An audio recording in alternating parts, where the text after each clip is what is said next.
go somewhere cooler. Europe is really close to my heart. But yung sa mga hindi so rich. Japan or rich pa rin siya. Expensive. First world at Japan, at Europe, at New York, at US. Na malapit lang. Yes. Outside of the country. Natutunan mo na. Na malamig. Maybe Japan would be the closest na kasi kung sasabihin ko siguro mga Thailand, Vietnam, they're closer to the equator, so mas mainit How about talaga. Shanghai? Shanghai. China is a good place to visit as well. It's a huge country. You know, there's especially the provinces. A lot of people are not familiar with the provinces. I suppose hindi mo mga pwedeng mabisita. Kaso lang, since mas mahirap siyang puntahan, mas mahal yung transportation. I don't know if that's going to be a preliminary recommendation of mine. The visa. The visa. Yeah. But now manuod na ang Japan. Japan definitely. I think Japan is an easy suggestion kasi may mga tours naman available that only allow you to stay for about 4 days or 3 days at the very least. And now they give 5 years. Multiple entry visa. Correct. So, Ikaw, Kris, ay sorry. yeah. Saan mo may sasuggest na pwede mag-travel lang muna? Outside the Philippines. Yeah. Yung pwede na rin for yung mga budget conscious, baka may mga alam ka, di ba? Yung iba kasi when it comes to pagka-travel abroad, kala nila sobrang mahal. Hindi nila alam, minsan kung marunong ka, like if you book ng mga tas, may mga dormitory hotel, may mga ganun din. At the top of my head, it's Korea, South Korea. So it's quite intimidating for other people, but if you actually really look at it, it's not as expensive.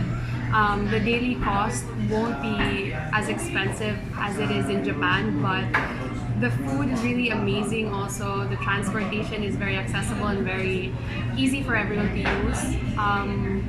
It's not very expensive for siguro mga yuppies, they can afford it because their serving is very huge. They have a very huge portion you can share.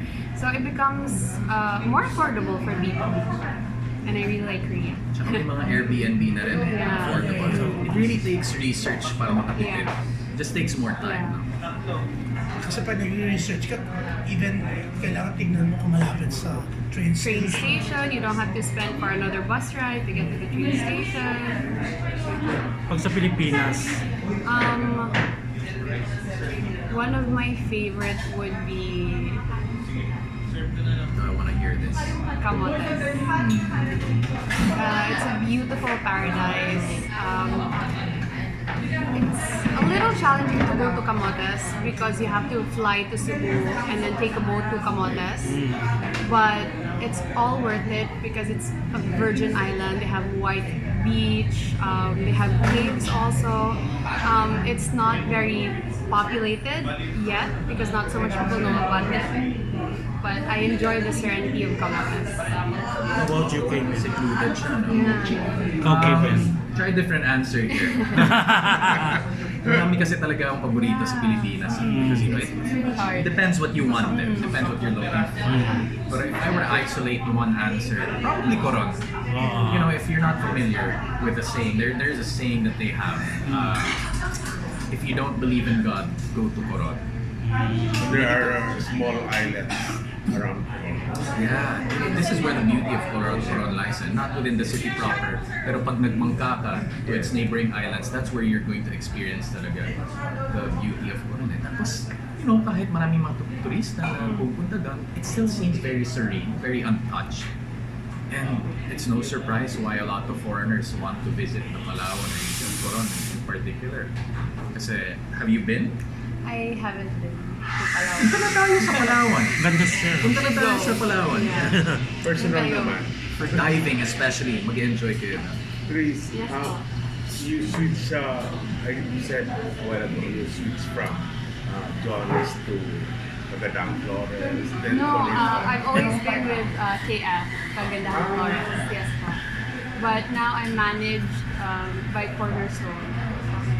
So sa beauty contest ng Yeah. Magandang When I Flores, competed, I trained with KF, Kagandahan Flores. so wala ka nang, hindi ka mag-PPA awards back na.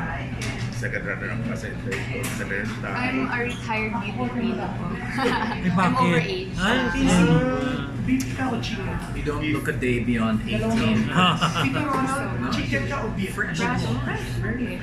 So, hosting na rin ang acting. Yes, I do hosting mga events and pageants also. Sa last full show, ano yung role mo? I was the ex of JM in the movie. How's acting than Um, hosting? I prefer hosting. I'm more comfortable in it. The reason being, Filipino is not my number one language. It's Bisaya. So if I can find a movie or a show that will allow me to speak Bisaya, I would go for it. I can speak Filipino, but I'm more comfortable in Bisaya and English. So it's a little challenging for me. Sino bang mga role models mo sa host? Hosting, one of my closest friends, si Carla Henry. She was a beauty Miss queen Earth. also, yes, Miss Earth. And I love how she can just keep the attention of the viewers, and she can easily just switch into someone, a host na parang kengkoy. In a pageant kasi you have to parang please the crowd. Siyempre you have yung mga fans talaga, mga pageant fans. So you have to switch into a person who gives so much details about the pageant, but because there are other people also, you can easily switch into a host na medyo formal, and Carla does it so well. Sino pa ba? Si Bianca Gonzalez. I love how she can just talk so calmly on camera and on stage or wherever she is.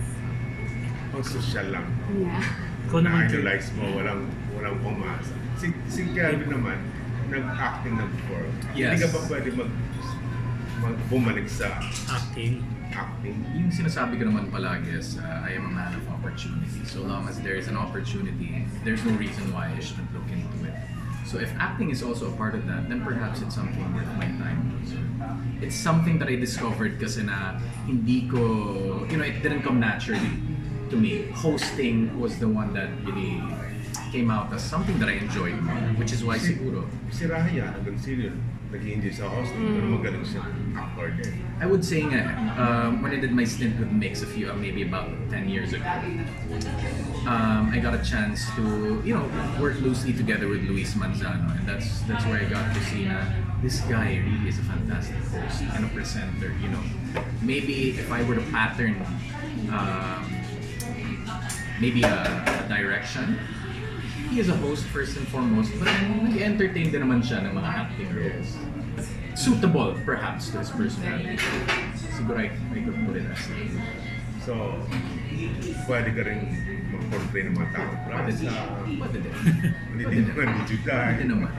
Alam mo itong kultura, Yes. pinapanood ko yun noon, sabi ko kay Kat, okay na si 3 or 4 times on the day. 100 times is already.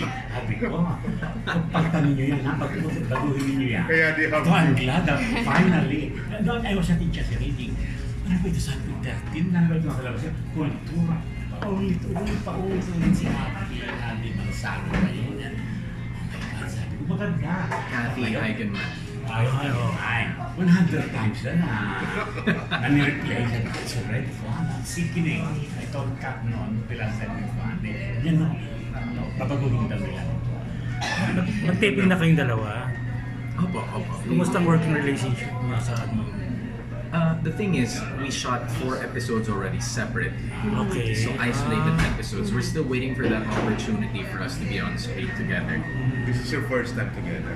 Yes. Ano hindi pa kayo For nakakasama work. sa... Actually, we've known each other for For a quite a while Yeah. already. But then this is the first time on a working basis na magsasama kami. So, hindi naman kayo compromise or may relationship na pwede ma-develop ito. Alam? Agad-agad? Agad-agad? Love team. Kasi meron Partner. partner. Pwede. Kung mag-enjoy yung mga tao, diba? Parang Mel and J. Parang Yes. ganon. Tandem, pwede. Tandem. Who wouldn't want to be put beside Kris naman? Or be associated with Kris? Well, Kevin naman is really not that hard to work with. So, siguro when we get that chance to work in an episode na we can work together, we'll see. Pero, I mean, it's not that hard to work with Kevin naman. Talaga. Friends. So this is once a week. Yeah, I suppose. Let's just wait for the fact checker to get here. I don't wanna declare anything uncertain. Paano kayo napasok dito sa show na to?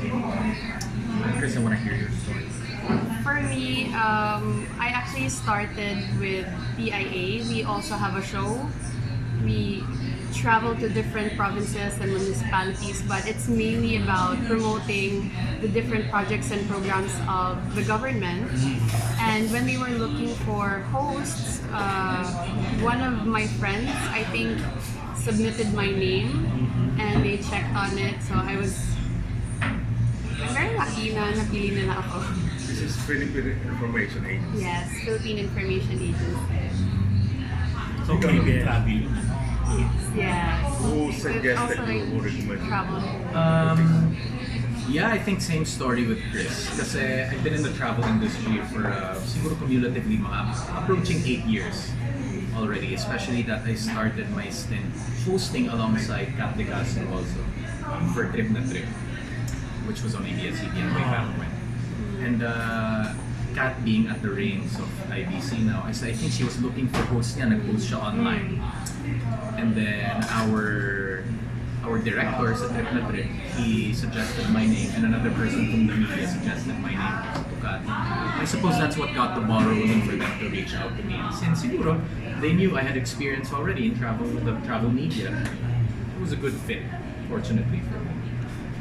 Magaan ka katrabaho. Magaling ka. I'd like to think so. I'd like to think so. Kung may chance na meron kayong artistang dapat kasama sa pagta-travel, sino yun? Girl. Sa'yo, girl. Girl, sa'yo girl, sa kanya boy. Girl na.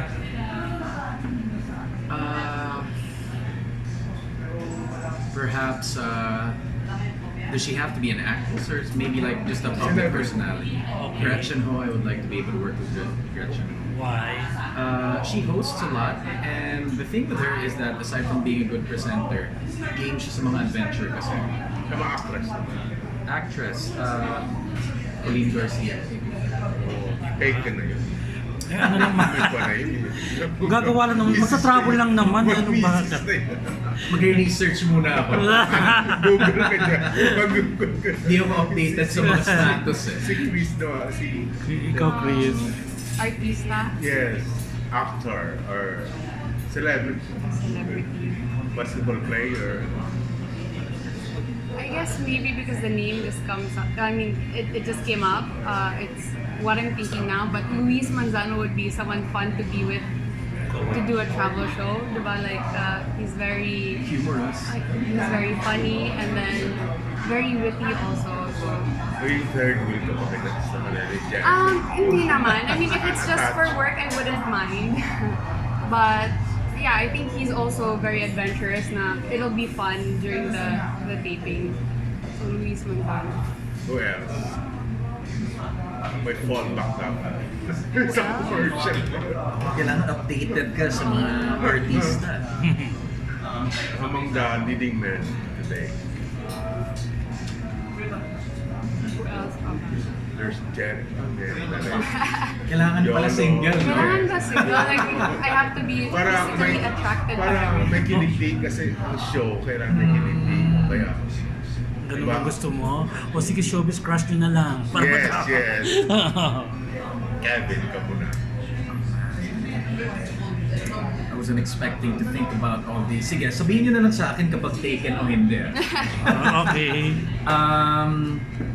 So Coleen Garcia she's married, correct? Yeah. Yes. Married na siya. Billy Joe.